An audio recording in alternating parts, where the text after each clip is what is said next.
والذین آمنوا اشد حبا للہ من الشیطان الرجیم بسم اللہ الرحمن الرحیم آمنت باللہ ورسولہ هو الاول والآخر والظاہر والباطن وهو على كل شيء علیم رب اشرح لي صدری ویسر لي امری واحلل عقدۃ من لسانی یفقہوا قولی۔ معزز ناظرین، بھائیوں بہنوں بزرگوں، السلام علیکم۔ سلسلہ سوال جواب کے حوالے سے ایک بھائی کا سوال آیا کہ خلفائے راشدین کے حوالے سے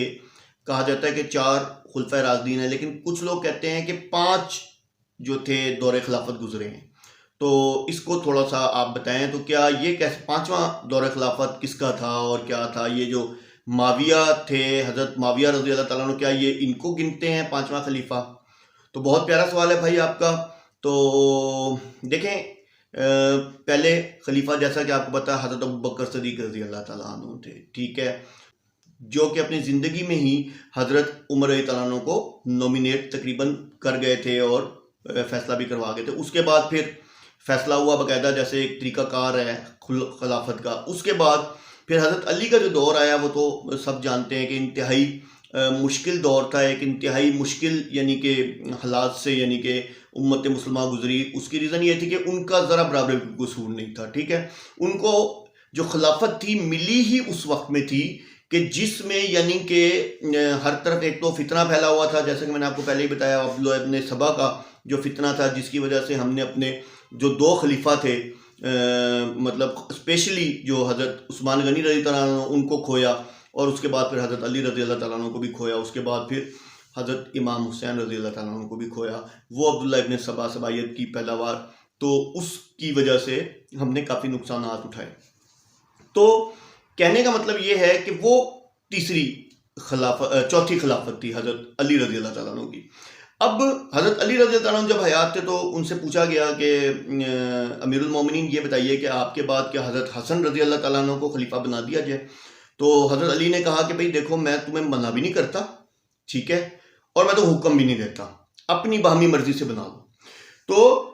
حضرت حسن رضی اللہ تعالیٰ عنہ کے ہاتھ پہ بیعت ہوئی، وہ خلیفہ بنے، ٹھیک ہے۔ اور اللہ کے رسول صلی اللہ علیہ وسلم کی ایک حدیث تھی کہ میرا یہ بیٹا 2 گروپوں کے درمیان، 2 مسلمانوں کے گروہوں کے درمیان صلح کروائے گا، حضرت حسن کے بارے میں۔ تو ادھر کیونکہ آپ کو پتہ ہے ایک پرانی ایک وہ چل رہی تھی ادھر کوفہ، کیونکہ اب یہ لمبی سٹوری ہم اس کو یہاں ڈسکس نہیں کر رہے، کہ یعنی کہ پہلے کوفہ والی سائڈ سے ایک سسٹم چل رہا تھا جو کہ ایک علیحدہ سے ایک کھڑا ہوا تھا، سبائیت والے یعنی کہ جو کوفی والے تھے وہ کھڑے ہوئے تھے، ادھر سے تھے حضرت معاویہ رضی اللہ تعالیٰ عنہ کے جو تھے سارے یعنی کہ کھڑے ہوئے تھے۔ تو اب اگر آپ کہتے ہیں حضرت معاویہ علیہ السلام کی خلافت کو، تو میں ان کی خلافت کو خلافت نہیں کہوں گا، میں ان کی خلافت کو ملوکیت کہوں گا، کیونکہ وہ جبرن تھی، ٹھیک ہے، جبرن تھی، وہ خلافت راشدہ نکلائے گی۔ ہاں، میں یہ ضرور کہوں گا کہ 4 خلفائے راشدین کے بعد جو 6 مہینے کا ایک پیریڈ تھا جو حضرت حسن رضی اللہ تعالیٰ عنہ کا تھا، جو کہ انہوں نے خود پھر کہ دوبارہ حضرت علی رضی اللہ عنہ کے دور میں جیسے جھگڑے فساد ہوئے تھے ویسے نہ ہوں، تو انہوں نے باہمی اسلوب سے سب سے مشورے سے انہوں نے اپنی خلافت جو تھی وہ تحلیل کر کے حضرت امیر معاویہ رضی اللہ عنہ کے ہاتھ پہ بیعت کر لی تھی، ٹھیک ہے نا۔ تو یعنی کہ بتانے کا مقصد یہ کہ وہ 6 مہینے جو ہیں وہ بھی میں یہ سمجھتا ہوں کہ خلافت میں کاؤنٹ ہوتے ہیں، یہ جو خلافت راشدہ ہے تو وہ 6 مہینے کاؤنٹ ہوتے ہیں۔ تو باقی جو آپ کا سوال تھا حضرت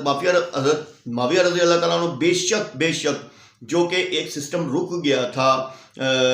حضرت علی رضی اللہ تعالیٰ عنہ کے زمانے میں، فتوحات کا، اور ایک سسٹم، کیونکہ ان کو فرصت ہی نہیں ملی، کیوں؟ اتنا فتنے کا دور تھا، پرفتن دور تھا کہ وہ ان میں کافی یعنی کہ آپسی لڑائیاں بڑی رہیں، اس میں اتنے مسلمانوں کی شہادت ہوئی، اتنے صحابیوں کی شہادت ہوئی، ٹھیک ہے، تو آگے بڑھ ہی نہیں سکے۔ تو پھر دوبارہ جب حضرت معاویہ رضی اللہ تعالیٰ عنہ نے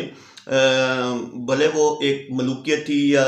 میں خلافت یا جو بھی، آپ خلافت تو نہیں کہوں گا میں، تو ان کے دور میں یہ بات سچ ہے کہ اسلام جو تھا ایک دفعہ پھر